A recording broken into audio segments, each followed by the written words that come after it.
ಸಣ್ಣ ವಯಸ್ಸಿನಲ್ಲೇ ಗಂಡ ತೀರೋಗ್ತಾನೆ. ಈ ಹಳ್ಳಿಲಿದ್ದರೆ ತನ್ನ ಮಗನಿಗೆ ಓದಿಸೋಕ್ಕಾಗಲ್ಲ ಅಂತ ಆ ಸಣ್ಣ ಮಗುನ ಕಟ್ಕೊಂಡ್ಬಿಟ್ಟು ಪೇಟೆಗೆ ಹೋಗ್ತಾಳೆ. ಕಷ್ಟಪಟ್ಟು ಮುಸ್ರೆ ಇದನ್ನು ತೊಡೆದು ಮಗನ ಚೆನ್ನಾಗಿ ಒಂದು ಒಳ್ಳೆ ಕಾನ್ವೆಂಟಿಗೆ ಸೇರಿಸ್ತಾಳೆ. ದಿನಾಗಲೂ ತಾಂಡೋಗಿ ಬಿಟ್ಟು ಬರೋಕ್ಕೆ ಕರ್ಕೊಂಡು ಹೋದಾಗ ಒಂದು ವಾರ ಖುಷಿ ಇದ್ದಂಥ ಮಗ ಆಮೇಲೆ ಹೇಳ್ತಾನೆ, ಅಮ್ಮ ದಯವಿಟ್ಟು ನೀನು ಬರಬೇಡ, ನಾನೇ ಬಂದೋಗ್ತೀನಿ. ಯಾಕೋ ಮಗ, ನೀನು ಸ್ಕೂಲಿಗೆ ಬಿಡೋಕ್ಕೆ ನನಗೊಂದು ಖುಷಿ ಇದೆ ಅಂತ. ಇಲ್ಲಮ್ಮ, ಎಲ್ಲ ನನ್ನ ಒಕ್ಕಣ್ಣವಳ ಮಗ ಅಂತಾರೆ, ಹಿಂಸೆ ಆಗುತ್ತೆ, ದಯವಿಟ್ಟು ಬರಬೇಡಿ ಅಮ್ಮ. ತನ್ನ ಮಗನಿಗೆ ಮುಜುಗರ ಆಗಬೇಕು ಅನ್ನೋದು ಆಗಬಾರ್ದು ಅಂತ ಎಷ್ಟು ಆಸೆ ಇದ್ದರೂ ಅವಳು ಮದುವೆ ಇಟ್ಕೊಂಡು ಮಗನ ಬಿಡೋಕ್ಕೆ ಬರಲ್ಲ. ಮಗ ಚೆನ್ನಾಗಿ ಓದ್ತಾನೆ, ಒಳ್ಳೆ ಪದವೀಧರ ಆಗ್ತಾನೆ, ಹೆಚ್ಚು ಮಾರ್ಕ್ಸ್ ತಗೊಂಡು ಒಳ್ಳೆ ಕೆಲಸ ಸಿಕ್ಕಿದ್ದು ಒಳ್ಳೆ ಅಧಿಕಾರಿ. ಮನೆಗೆ ಬಂದರೆ ಇವಳು ಕಾಫಿ ಕೊಡೋಕ್ಕೆ ಬಂದರೆ ಅವಾಗ ಹೇಳ್ತಾನೆ, ಅಮ್ಮ ಕಾಫಿ ನೀನು ರೆಡಿ ಮಾಡಿಡು, ನಾನು ಕೊಡ್ತೀನಿ ಅಂತ. ಅವಾಗ ಇವಳಿಗೆ ಅನಿಸುತ್ತೆ, ಹೌದು ನನ್ನ ಒಕ್ಕಣ್ಣವಳು ಅಂತ, ಅವನಿಗೆ ಹಿಂಸೆ ಆಗಬಾರ್ದು ಅಂತ ಅಲ್ಲೇ ರೆಡಿ ಮಾಡಿಡ್ತಾಳೆ. ಒಂದು ಒಳ್ಳೆ ಹೆಣ್ಣು ಜೊತೆ ಮದುವೆ ಆಗುತ್ತೆ, ಒಂದು ಸುಂದರವಾದ ಮೊಮ್ಮಗನೂ ಹುಟ್ಟುತ್ತಾನೆ. ಖುಷಿಯಾಗುತ್ತೆ, ನನ್ನ ಮೊಮ್ಮಗನ ಜೊತೆಗೆ ಆಡ್ತಾ ಕಳಿಬೋದು ಅಂತ. ಒಂದು 2-3 ದಿವಸಕ್ಕೆ ಮಗ ಹೇಳ್ತಾನೆ, ಅಮ್ಮ ನೀನು ಹಳ್ಳಿಗೆ ಹೋಗಿದ್ದು ಬಿಡು, ನಿನಗೆ ಬೇಕಾದ ದುಡ್ಡೆಲ್ಲ ಕಳಿಸ್ತೀನಿ ನಾನು ಅಂತ. ಆವಾಗ ಈಗ ಅನಿಸುತ್ತೆ, ಮೊಮ್ಮಗನ ಆಡಿಸ್ಬೇಕು ಅಂತ ಆಸೆ ಇದ್ದರೂ ತನ್ನ ಮಗನಿಗೆ ಮುಜುಗರ ಆದಂಗೆ ಮೊಮ್ಮಗನಿಗೆ ಆಗಬಾರ್ದು ಅಂತ ಉದ್ದೇಶಕ್ಕೆ ನನ್ನ ಮಗ ಊರಿಗೆ ಕಳಿಸ್ತಾ ಇದ್ದಾನೆ ಅಂತ. ಹೋಗಿ ಒಂದು 2 ವರ್ಷ ಆಗುತ್ತೇನಾ. ನಂತರ ಇವನಿಗೊಂದು ಸಂದೇಶ ಬರುತ್ತೆ, ನಿಮ್ಮ ಅಮ್ಮಂಗೆ ಸೀರಿಯಸ್ಸು ಬಂದು ನೋಡು. ಇವನಿಗೆ ರಜಾ ಸಿಕ್ಕಲ್ಲ, ಬರಲ್ಲ. ಆವಾಗ ರಜಾ ಸಿಕ್ಕಿಲ್ಲ ಅಂತ ಬರಲಿಲ್ಲ. ಇನ್ನೊಂದು 3 ದಿವಸಕ್ಕೆ ಬರುತ್ತೆ, ನಿನ್ನ ಅಮ್ಮ ತೀರೋಗಿದ್ದಾಳೆ, ಈಗಾದರೂ ಬಾ. ಅಮ್ಮ ತೀರೋದ್ಮೇಲೆ ಕೊನೆ ಮಾಡಬೇಕಲ್ಲ, ಸೀದಾ ಬರ್ತಾನೆ. ಬಂದಾಗ ಎಲ್ಲ ಊರಿನವರು ಬೈತಾರೆ.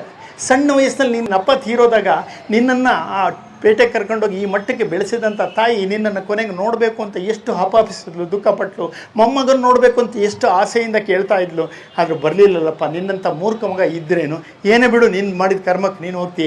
ಅವಳು ಒಂದು ಚೀಲ ಕೊಟ್ಟಿದ್ದಾಳೆ ನಿನಗೆ ಅಂತ ಕೊಡ್ತಾರೆ. ಚೀಲ ತೆಗೆದು ನೋಡ್ತಾಳೆ, ಒಂದಷ್ಟು ದುಡ್ಡು ಇರುತ್ತೆ. ಆದರೆ ದುಡ್ಡಿನ ಅಗತ್ಯ ಇಲ್ಲ, ಯಾಕಂದ್ರೆ ದೊಡ್ಡ ಅಧಿಕಾರಿ. ಆದರೆ ಒಂದು ಲೆಟ್ರ್ ಇರುತ್ತೆ, ಅದು ಓದಬೇಕಾದ್ರೆ ಅವನಿಗೆ ದುಃಖ ತಡೆಯೋಕ್ಕಲ್ಲ, ಬಿದ್ದು ಅಳ್ತಾನೆ. ಏನು ಆ ಲೆಟ್ರಲ್ಲಿ ಇರುತ್ತೆ ಅಂದರೆ, ಮಗನೇ ನಿನ್ನನ್ನು ಕ್ಲಾಸಿಗೆ ಬಿಡಬೇಕಾದ್ರೆ ಒಕ್ಕಣ್ಣವಳು ಮಗ ಅಂಥೇಳಿ ನಿನಗೆ ನೋವಾಗ್ತದೆ, ಬೇಡ ಅಂತ ಹೇಳಿದಿಲ್ಲ. ಆ ಒಕ್ಕಣ್ಣವಳ ಕತೆ ನಿನಗೂ ಹೇಳಲಿಲ್ಲ. ಆ ಒಕ್ಕಣ್ಣಿನ ಕತೆ ಮೊದಲೇ ಹೇಳಿದರೆ ನಿನ್ನ ಹೂವಿನಂಥ ಮನಸ್ಸು ಮೊದಲು ಹೋಗ್ಬೋದು ಅಂತಿತ್ತು. ಅದಕ್ಕೆ ಈಗ ಹೇಳ್ತಿದ್ದೀನಿ, ಕೊನೆಗಾಲದಲ್ಲಾದರೂ ಸತ್ಯ ಹೇಳಬೇಕು. ನೀನು ಸಣ್ಣಕ್ಕಿರುವಾಗ ನಿನ್ನನ್ನು ಸೊಂಟದ ಮೇಲೆ ಎತ್ಕೊಂಡು ಹೋಗ್ತಾ ಇದ್ದೆ, ಯಾರೋ ಆಡ ಚಿನ್ನಿ ಬಂದು ನಿನ್ನ ಕಣ್ಣಿಗೆ ಬಿತ್ತು, ನಿನ್ನ ಕಣ್ಣು ಹೋಯಿತು. ಯಾರೂ ಕಣ್ಣು ಕೊಡೋರು ಇರಲಿಲ್ಲ, ನನ್ನ ಒಂದು ಕಣ್ಣು ನಿನಗೆ ಕೊಟ್ಟು ನಾನು ಒಕ್ಕಣ್ಣವಳಾದೆ ಅಂತ. ತಾಯಿ ಹೃದಯ ಆ ರೀತಿ. 10 ಮಕ್ಕಳನ್ನು ಒಬ್ಬಳು ತಾಯಿ ಸಾಕ್ತಾಳೆ, ಆದರೆ ಒಂದು ತಾಯಿನ 10-12 ಮಕ್ಕಳು ಸೇರಿ ಸಾಕಲ್ಲ. ಇದಕ್ಕೊಂದು ದುರಂತ ಅಂದರೆ, ಒಬ್ಬ ಕರ್ನಲ್ ಹುದ್ದೆ, ಮಕ್ಕಳು ಇಬ್ಬರೂ ಚೆನ್ನಾಗಿ ಓದಿಸ್ತಾನೆ, ಫಾರಿನಲ್ಲಿ ಇರ್ತಾರೆ. ವಯಸ್ಸಾದಾಗ ತಾಯಿ ಸತ್ತೋಗ್ತಾಳೆ. ಮಕ್ಕಳಿಗೆ ಹೇಳ್ಕೊಂಡಾಗ ಅಣ್ಣ ಬರ್ತಾನೆ.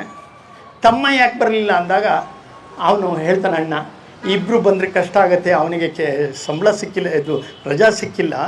ಅವನು ಹೇಳ್ದ, ಅಮ್ಮ ಸತ್ತಾಗ ನೀನು ಹೋಗು, ಅಪ್ಪ ಸತ್ತಾಗ ನಾನು ಬರ್ತೀನಿ ಅಂತ ಹೇಳ್ದ.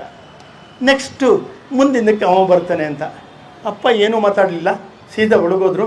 ಒಂದು 3 ನಿಮಿಷಕ್ಕೆ ಪಿಸ್ತೂಲಿನ ಸೌಂಡ್ ಕೇಳ್ತು. ಹೋಗಿ ನೋಡ್ತಾನೆ, ಪಿಸ್ತೂಲ್ ಹೊಡ್ಕೊಂಡು ಸತ್ತಿದ್ರು. ಆದರೆ ಒಂದು ಲೆಟ್ರ್ ಬರೆದಿಟ್ಟು ಸತ್ತಿದ್ರು. ಮಕ್ಕಳ, ನಿಮ್ಮನ್ನು ಇಷ್ಟು ಬೆಳೆಸೋದು, ಇಷ್ಟು ಓದಿಸಿದೆ, ಫಾರಿನ್ಗೆ ಹೋಗುವಾಗಲೂ ನಾನು ಬೇಡ ಅನ್ನಲಿಲ್ಲ, ಯಾಕಂದ್ರೆ ನಿಮ್ಮ ಆಸೆಗೆ ಅಡ್ಡ ಬರಬಾರ್ದು ಅಂತ. ಆದರೆ ಕೊನೆಗಾಲಕ್ಕೆ ನಿಮ್ಮನ್ನು ನಿಮ್ಮ ಮೊಮ್ಮಕ್ಕಳ ಜೊತೆಗೆ ನಾವು ಇರಬೇಕು ಅಂತ ಆಸೆ ಇತ್ತು. ನಿಮ್ಮ ದುಡ್ಡು ಬೇಡ, ನಾನೇ ದುಡ್ಡು ಕೊಡ್ತೀನಿ, ಆದರೂ ಬರೋಕ್ಕಾಗಲ್ಲ ಅಂತ ಹೇಳಿದ್ರು. ನಾನು ಸತ್ತ ಮೇಲೆ ನಿನ್ನ ತಮ್ಮ ಬರೋದು ಬೇಡ, ಹೇಗೋ ಬಂದಿದ್ದಿ, ಇಬ್ಬರು ಕೆಲಸನ ಮುಗಿಸಿ ಹೋಗ್ಬಿಡು ನೀನು ಅಂತ. ಇಂಥ ಮಕ್ಕಳು ಯಾಕೆ ಬೇಕು? ನಿಜವಾಗೂ ನಾವೆಲ್ಲ ವಿದ್ಯಾವಂತರು ಅನ್ನೋಕ್ಕೆ ನಾಚಿಕೆ ಆಗತ್ತೆ ನಮಗೆ. ನೀವು ನಾನು ಸುಮಾರಷ್ಟು ಎಲ್ಲಿ ಹೋದರೂ ವೃದ್ಧಾಶ್ರಮ, ಅನಾಥಾಶ್ರಮಕ್ಕೆ ಹೋಗ್ತೀನಿ. ಆ ವೃದ್ಧಾಶ್ರಮ, ಅನಾಥಾಶ್ರಮದಲ್ಲಿ ಮಿನಿಸ್ಟ್ರು, IAS IPS ಆಫೀಸರ ಅಪ್ಪ ಅಮ್ಮ ಸಿಗ್ತಾರೆ. ಡಾಕ್ಟ್ರು, ಇಂಜಿನಿಯರು, ದೊಡ್ಡ ರಿಯಲ್ ಎಸ್ಟೇಟು ವ್ಯಾಪಾರಿಗಳು ಅಪ್ಪ ಅಮ್ಮ ಸಿಗ್ತಾರೆ. ಆದರೆ ನಾನು ನೋಡಿದಂಥ ಅನಾಥಾಶ್ರಮ, ವೃದ್ಧಾಶ್ರಮದಲ್ಲಿ ಒಬ್ಬ ಆಟೋ ಡ್ರೈವರ್ ಅಪ್ಪ ಅಮ್ಮ ಸಿಕ್ಕಿಲ್ಲ, ಒಬ್ಬ ರೈತನ ಅಪ್ಪ ಅಮ್ಮ ಸಿಕ್ಕಿಲ್ಲ, ಒಬ್ಬ ಕೂಲಿಯವನ ಅಪ್ಪ ಅಮ್ಮ ಸಿಕ್ಕಿಲ್ಲ. ನಿಜವಾದ ವಿದ್ಯಾವಂತರು ಯಾರು? ನನ್ನ ತಮ್ಮಂದ್ರೆ ತೆಂಗಂದ್ರ. ಈ ಒಂದು ಮಾತು ಹೇಳೋದಕ್ಕೆ ನಾನು ತುಮಕೂರಿಂದ ಓಡೋಡಿ ಬಂದೆ. ಯಾಕಂದ್ರೆ ನಾನು ಸತ್ತ ಮೇಲೆ ನನ್ನ ವಿಚಾರ ನನ್ನ ಸಮಾಧಿಗೆ ಹಾಗೆ ಹೋಗಬಾರ್ದು, ನಿಮ್ಮಲ್ಲಿ ಪ್ರಜ್ವಲಿಸಬೇಕು. ನಮ್ಮನ್ನು ಎಷ್ಟು ಚೆನ್ನಾಗಿ ಬೆಳೆಸಿರ್ತಾರೆ ತಂದೆ ತಾಯಿ ಅಂದರೆ ಅದ್ರ ಬಗ್ಗೆ ಹೇಳೋದಕ್ಕೆ ಗಂಟುಗಟ್ಟಲೆ ಬೇಕು ನಮಗೆ. ಮುನಿಶ್ರೀ ತರುಣಸಾಗರ ಹೇಳ್ತಾರೆ, ನೀವು ಅಸಹಾಯಕರಾಗಿ ಭೂಮಿಗೆ ಬಂದಾಗ ನಿಮ್ಮ ರಕ್ಷಣೆಗೆ ಅಪ್ಪ ಅಮ್ಮ ನಿಂತಿದ್ರು, ಅವರು ಅಸಹಾಯಕರಾದಾಗ ಅವ್ರ ರಕ್ಷಣೆಗೆ ನಿಲ್ಲಬೇಕಾದ ನಿಮ್ಮ ಕರ್ತವ್ಯ ಅಂತ. ತಮ್ಮಂದ್ರ ತಂಗಿಯಂದ್ರ ಹೃದಯಪೂರ್ವಕವಾಗಿ ಹೇಳಿದ್ದೀನಿ, ಖಂಡಿತ ತಂದೆ ತಾಯಿಯ ಕಣ್ಣಲ್ಲಿ ನೀರು ಬರೆಸುವಂಥ ಮಕ್ಕಳಾಗಬೇಡಿ. ಆ ಕೆಲಸಕ್ಕೆ ಪ್ರೇರಣೆ ಆಗಿ ನಿಂತಾರೆ ಅಹಲ್ಯಾಬಾಯಿ. ಗಂಡ ಕಳ್ಕೊಂಡಾಗ ತನ್ನ ಇಡೀ ಜೀವನ ಹೋಯಿತು ಅಂತ ಮೂಲೆಗೆ ಹೋಗಬಾರ್ದು ಅಂತ ಸ್ತ್ರೀಯರನ್ನ ಸಬಲೀಕರಣ ಮಾಡಿದ್ರು. ಹಾಗೆ ನಮ್ಮ ದೇಶ ಬಹಳಷ್ಟು ದುಸ್ಥಿತಿಯಲ್ಲಿದೆ. ಬಾಂಗ್ಲಾ ನೋಡಿದ್ರೆ ಬೆಂಕಿ ಕೊಟ್ಟಂಗಾಗುತ್ತೆ, ನಿದ್ದೆನೇ ಬರಲ್ಲ ಅಂಥ ಸ್ಥಿತಿ ಇದೆ. ಅದು ನಮ್ಮಲ್ಲಿ ಆಗಬಾರ್ದು ಅಂದರೆ ನಮ್ಮ ಪರಂಪರೆ, ದೇಶ, ಅದಕ್ಕೆ ಪ್ರೇರಣೆಯಾಗಿ ನಿಂತಂಥ ಅಹಲ್ಯಾಬಾಯಿ, ಶಿವಾಜಿ, ವಿವೇಕಾನಂದ ಇಂಥವ್ರ ಪ್ರೇರಣೆ ಓದ್ದನ.